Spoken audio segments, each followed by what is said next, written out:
बिहार विधानमंडल के विस्तारित भवन का उद्घाटन सीएम नीतीश कुमार ने किया था। अब नए संसद भवन का उद्घाटन देश के प्रधानमंत्री नरेंद्र मोदी कर रहे हैं। जदयू इसको लेकर विरोध कर रही है और आरोप लगा रही है कि आदिवासी राष्ट्रपति से बीजेपी को इतनी तकलीफ क्यों है कि राष्ट्रपति से उद्घाटन कराना चाहिए था। लेकिन इसको लेकर बीजेपी विधानमंडल के नेता, बिहार विधानसभा के नेता प्रतिपक्ष विजय सिन्हा,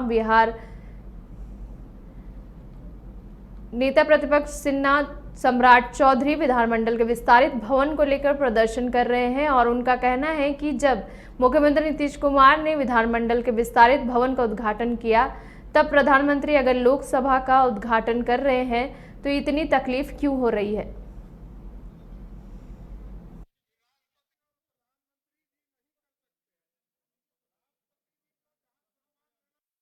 यहाँ पर भी नीतीश कुमार जी ने शिलान्यास किया और उद्घाटन का कार्यक्रम किया और उस उद्घाटन कार्यक्रम में महामहिम राज्यपाल को नहीं बुलाया। हम लोग दोहरी नीति जो नीतीश कुमार जी और राष्ट्रीय जनता दल के द्वारा अपनाई गई है, उसका विरोध करने आए हैं। और संवैधानिक तौर पर नीतीश कुमार जी ये बताने का काम कीजिए, जो लोग आज साथ में आपके खड़े हैं, क्या जब देश में आदिवासी पहली बार आदिवासी परिवार की महिला इस देश की राष्ट्रपति बन रही थी, क्या राष्ट्रीय जनता दल ने वोट भी देने का काम किया था? क्या आज जान लीजिए, ये दोहरी नीति नहीं चलेगा और आज हम लोग इसका विरोध करते हैं।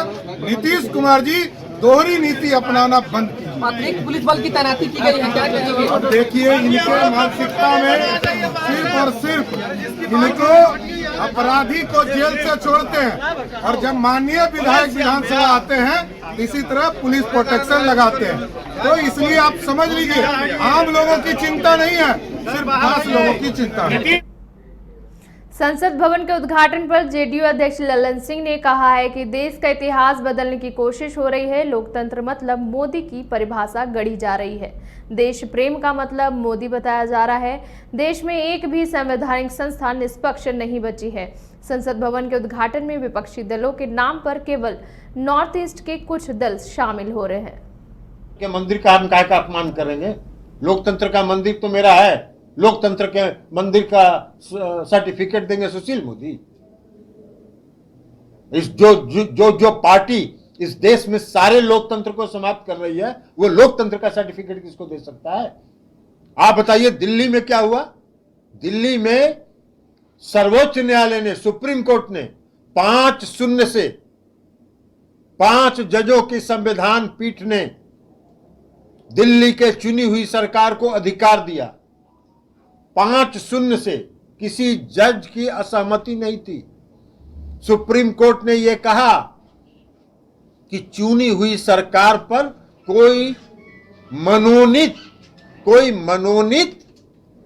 लेफ्टिनेंट गवर्नर कैसे शासन करेगा भाई जनता पर? 3 काम छोड़ दिया उन्होंने भारत सरकार के और लेफ्टिनेंट गवर्नर के जिम्मे। एक पुलिस, दूसरा कानून व्यवस्था और तीसरा जमीन का मामला। इसके अलावा सर्वोच्च न्यायालय के संविधान पीठ ने कहा कि सभी काम दिल्ली सरकार के अधीन रहेगी। 19 तारीख को सुप्रीम कोर्ट बंद हो रहा था, आप अध्यादेश लाके फिर से सारा अधिकार लेफ्टिनेंट गवर्नर को दे रहे हैं। लोकतंत्र चला रहे हैं, इसी को लोकतंत्र कहते हैं। यही लोकतंत्र है। लोकतंत्र की हत्या कर रहे हैं आप इस देश में अघोषित तानाशाही लागू कर रहे हैं और 2024 तक देश की जनता देख रही है। दोस्त 2024 में आपको मुक्त करेगी। लोकतंत्र का परिभाषा सिखा रहे हैं। लोकतंत्र का तो वह है जो अभी वर्तमान में संसद भवन है, उसका एक गरिमा है, उसका धरोहर है, वो संवैधानिक धरोहर है। आपको जरूरत है तो उसको उसमें एक्सटेंशन कर सकते थे, उसको और बढ़ा सकते थे। तो उसको बंद करके नया इतिहास लिख रहे हैं, मोदी इतिहास लिख रहे हैं, नए संसद भवन का निर्माण करके। मैंने पुराना इतिहास को समाप्त करके नया इतिहास रच रहे हैं। यही काम कर रहे हैं और कर रहे हैं लोकतंत्र। इसको लोकतंत्र सिखा रहे हैं। लोकतंत्र का हत्या तो आप कर रहे हैं, हर जगह कर रहे हैं। अरे मुक्त हो रहा है ना, हिमाचल मुक्त हो गया, कर्नाटक मुक्त हो गया, दिल्ली नगर निगम चुनाव में बहुत भारी इंतजाम किए थे, पूरा दिल्ली नगर निगम को एक करके ज्वाइंट कर दिए, बिल ले आए, पास करा लिए। तब भी इन्हें खुश हार गए। पूरा दिल्ली के विधानसभा के चुनाव में कै गो सीट मिला है भारतीय जनता पार्टी को? लज्जा भी नहीं है लोगों को। जब सीट हार जाते हैं, जनता के वोट से हार जाते हैं, उसके बाद लेफ्टिनेंट गवर्नर के माध्यम से शासन करना चाहते हैं। कौन सा लोकतंत्र है? किस लोकतंत्र की बात कर रहे हैं? सुशील मोदी जी को लोकतंत्र से मतलब नहीं है। वो 2024 देख रहे हैं, अभी उनका टर्म पूरा हो रहा है। 28 नए संसद भवन के उद्घाटन पर नीरज कुमार ने कहा कि आदिवासी होने के नाते राष्ट्रपति का अपमान हुआ है, जिसके कारण जदयू ने नए संसद भवन के उद्घाटन समारोह का विरोध किया है। दिमागी साजिश के तहत राष्ट्रपति को उद्घाटन से दूर रखा गया है। उन्होंने कहा कि नए संसद भवन में सेंट्रल हॉल को क्यों खत्म किया गया है? SC/ST को मिलने वाली सुविधा को रोकने की साजिश के कारण जनगणना नहीं कराया जा रहा है।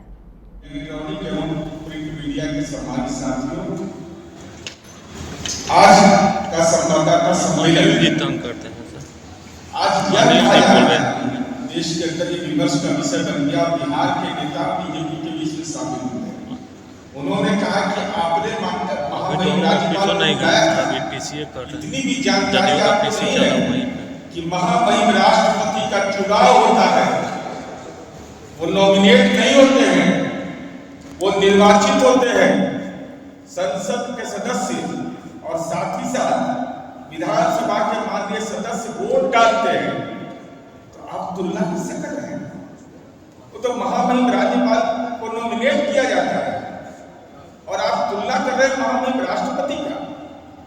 ये सीधे तौर पर भाजपा की जो नौटंकी है, जिसकी चर्चा पहले किया गया कि ये सीधा एक आदिवासी महिला होने के कारण